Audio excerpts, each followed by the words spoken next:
इसके बाद है ये टैब तो आपने कर ली। इसके बाद ये है ब्रेक्स। ब्रेक्स ये चीज़ होती है कि आप जो लिख रहे हैं उसकी मेन हेडिंग यकीनन सफ़े के शुरू में आई है, और बाद औक़ात ऐसा होता है कि टाइप करते करते आधा सफ़ा ख़त्म हुआ और आधे सफ़े के बाद जो है आप नई सुर्खी का आगाज़ करना चाहते हैं, तो उससे जो है वो परेशानी होती है सेंटर में आने की वजह से। उसको अगले सफ़े पे ले जाने के लिए ये आप आएंगे पैराग्राफ में और पेज ब्रेक लगा देंगे।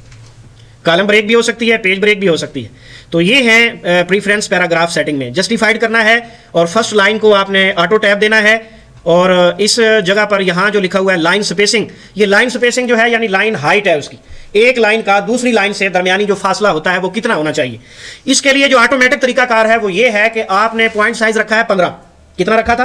15 में आप अगर कम से कम हाइट रखना चाहते हैं तो 6 जमा कर लें। कितने हो गए? 21। और अगर आप थोड़ा सा खुला करना चाहते हैं 22 कर लें। 22 और मजीद खुला करना चाहते हैं 23 कर लें, 24 कर लें, यानी 22, 23, 24, 25, यानी 6, 7, 8 पॉइंट का फर्क जो है ये अच्छा होता है। इससे ज्यादा करेंगे खामखा सफात बढ़ेंगे, इससे 6 पॉइंट से कम करेंगे तो उसमें भी जो है वो कंजस्टेड हो जाएगा, आपस में मिक्स हो जाएगा और नतीजातन लिखा हुआ समझ नहीं आएगा। तो हमने 15 पॉइंट लिखाई रखी है, इसमें हम 7 पॉइंट जमा करेंगे तो कितना बन जाएगा? 22। ये लाइन हाइट हमने इसकी 22 रखी।